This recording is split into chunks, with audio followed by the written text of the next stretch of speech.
মাওলানা সাদকে বিশ্ব ইজতেমায় আসার অনুমতি দেওয়ার দাবিতে সাদপন্থীরা কাকরাইল মোড় এলাকায় অবস্থান নিয়েছেন। সেই খবর জানাতে রমনা এলাকা থেকে সরাসরি যুক্ত হচ্ছেন সহকর্মী জুম্মান সাদিক জাভলিন।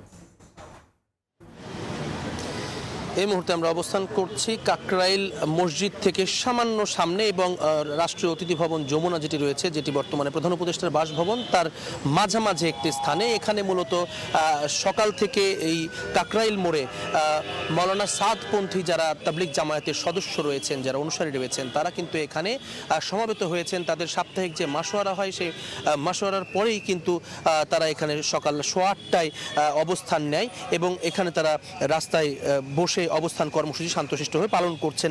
শান্তিপূর্ণ একটি কর্মসূচি, কিন্তু তাদের একটি দাবি যে তারা যার অনুসারী অর্থাৎ মাওলানা সাদ কান্দলভি, তাকে প্রায় গত 7 বছর তাকে ইজতেমায় অতিথি হিসেবে আসতে দেওয়া হয়নি, বা প্রধান বক্তা হিসেবে তিনি যে আখিরি মোনাজাত করে থাকেন সেটি কিন্তু করতে দেওয়া হয়নি। এর পেছনে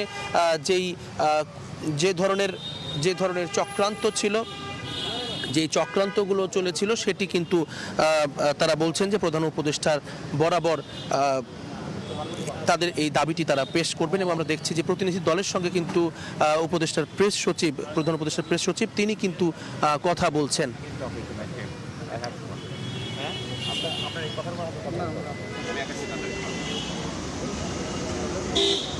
এবং আমরা দেখছি আসলে এখানে যে আন্দোলনটি মূলত আন্দোলন নয়, এটি আসলে তাদের যে দাবি, সেই দাবির সপক্ষে তারা যে স্মারকলিপিটি জমা দেবেন, তবে তারা সেটি নিজ হাতে জমা দিতে চান।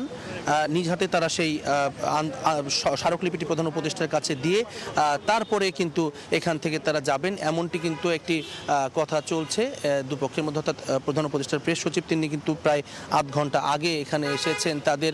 তাদের দাবির সম্পর্কে তারা কি দাবি নিয়ে আসলে এখানে একত্রিত হয়েছেন সেটি জানবার জন্য সেখানে এসেছেন।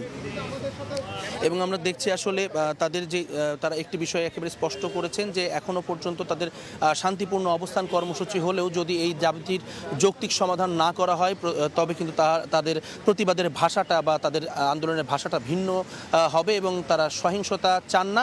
এই কারণে তারা চাচ্ছেন যে এটি একটি যৌক্তিক সমাধান। এই ছিল আমার কাছে রমনা থেকে সবশেষ খবর। সরাসরি যুক্ত ছিলাম ঢাকার কাকরাইলে।